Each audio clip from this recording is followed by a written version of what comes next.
कहानी है रामपुर गांव की, जहाँ के मर्द महिलाओं को हमेशा नीचा दिखाने की कोशिश में रहते।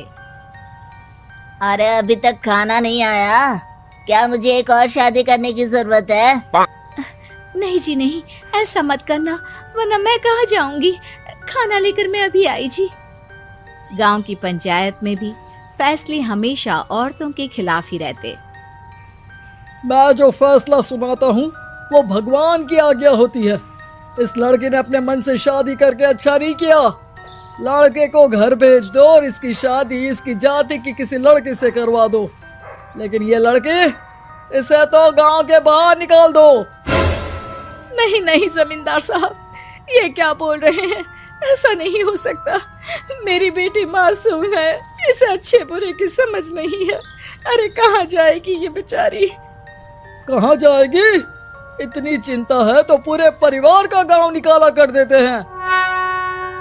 बेचारे पूरे बसे बसाए परिवार को गांव छोड़ना पड़ता है। चाहे जो हो, अगर बेटियों को कंट्रोल नहीं कर सकते तो गांव में रहने का कोई मतलब नहीं है। यहाँ औरतों को दब कर रहना होगा। कोई भी अपने हिसाब से कुछ नहीं कर सकता, सब ईश्वर की मर्जी से ही होगा।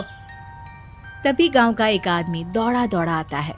सरपंच साहब, जमींदार साहब, वो कालिया है ना, उसकी बेटी पढ़ने के लिए शहर जा रही है। अच्छा, ये कब हो गया? और कालिया की हिम्मत कैसे हो गई ऐसा करने की? लेकर आओ उसे और उसकी बेटी को। बस फिर क्या था, हाजिर हो जाते हैं कालिया और उसकी बेटी सरपंच के सामने। अरे कालिया, ये क्या सुनने में आ रहा है? बेटी को इंजीनियर बना रहा है तू? और ये बता, गांव में तो स्कूल नहीं है, फिर कहां से इतनी क्लास पास कर गई तेरी बेटी? राधा, जो कि कालिया की बेटी है, उसे लगता है कि सरपंच उसकी तारीफ कर रहे हैं। सरपंच जी, मैंने ऑनलाइन पढ़ाई की है, डिस्टेंस लर्निंग से। सभी में मैंने अच्छे नंबर पाए हैं, जिसे देखते हुए शहर की इंजीनियरिंग कॉलेज में मुझे स्कॉलरशिप मिली है। वाह जी वाह, क्या होती है ये? पहले तो ये बताओ, फिर आगे की बात करते हैं। पूरा गांव राधा की बात सुन रहा था और राधा बोलती जा रही थी। तो ऐसे मैं फ्री में एक अच्छी शिक्षा लेकर गांव में जो कुछ परेशानियां हैं, जैसे बिजली, पानी और इंटरनेट जैसी समस्याओं के लिए काम करूंगी। मैं गांव को शहर से जोड़ने के लिए पुल का निर्माण करवाने का प्रस्ताव रखूंगी। मुझे पूरी उम्मीद है कि जल्द ही हमारा गांव भी तरक्की की राह पर चल पड़ेगा। राधा की बात सुनकर सारे गांव वाले ताली बजाने लगते हैं। सरपंच को समझ नहीं आता कि वो क्या करे। चुप रह नादान लड़की, गांव के खिलाफ जाने के लिए तुझे गांव से बेदखल कर दिया जाएगा, वो भी पूरे परिवार के साथ। और हाँ, अगर ठीक से गांव में रहना चाहती है तो ये पढ़ाई लिखाई छोड़ दे।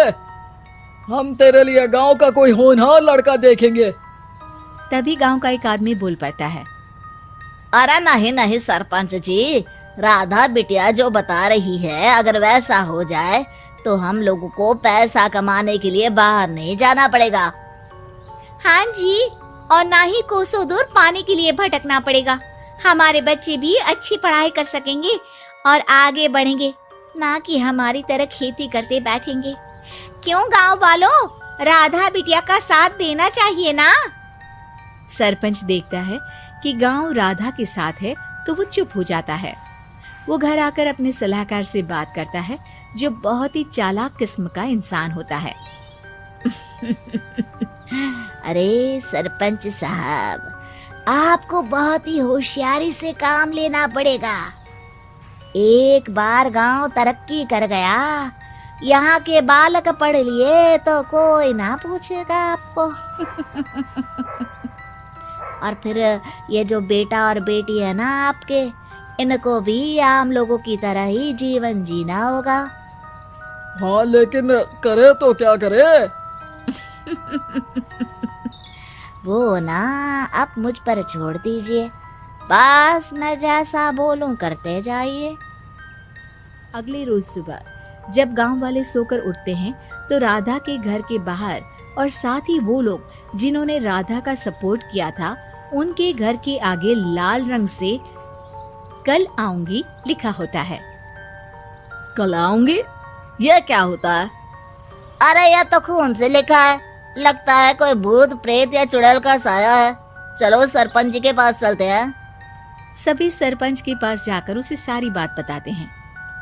अरे ये तो बड़ी मुश्किल की बात है। चलो मैं एक बाबा को जानता हूँ, उन्हें बुला लेता हूँ।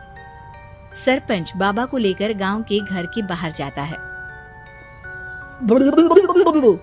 ओहो, तो ये वो चुड़ैल है जो उन लोगों को निशाना बनाते हैं जो गांव को बदलने का सपना देखते हैं।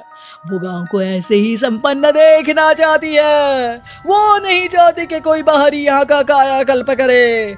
क्या तुम लोगों में से किसी ने गांव को बदलने की सोच रखी है?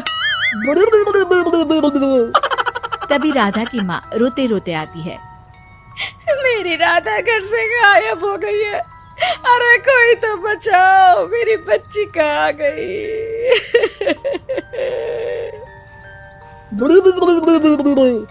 ले गई वो चुड़ैल, तेरी बच्ची को ले गई। अब वो उसे श्रापित करके छोड़ेगी, उस पर चुड़ैल का साया हो जाएगा।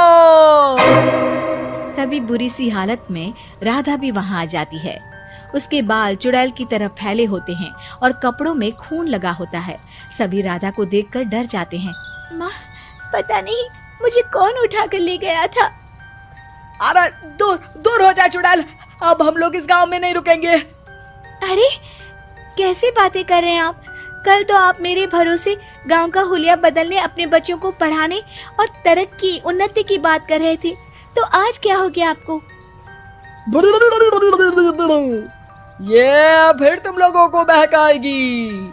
ये चुड़ैल गांव में आ चुकी है, ऐसे ही ये तुम्हारे घर के बच्चों को भी ले जाएगी।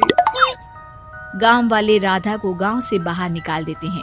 उसके माँ बाप रोते रहते हैं, लेकिन गांव वाले नहीं मानते।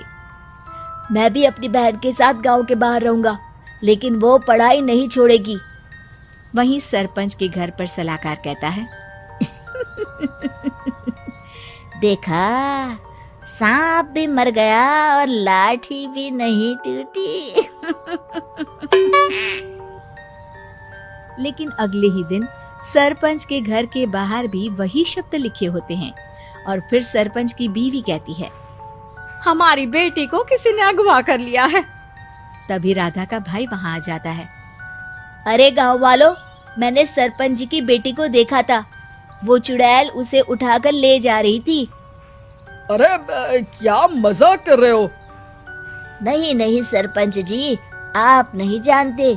वो चुड़ैल अब आपकी बेटी में आ जाएगी, जैसे राधा के अंदर आ गई थी। तभी सरपंच की बेटी वैसी ही हालत में वहां आती है जैसे राधा आई थी। पापा, पता नहीं कैसे मैं गायब हो गई थी। चुड़ैल, इसके अंदर भी चुड़ैल का साया है, मारो इसे। अरे नहीं नहीं, इसे भी राधा के पास गांव के बाहर ही भेज दो। अरे चुप रहो, मेरी बेटी कहीं नहीं जाएगी और चुड़ैल वुड़ैल कुछ नहीं होता है। अरे कैसे बात कर रहे हो सरपंच जी?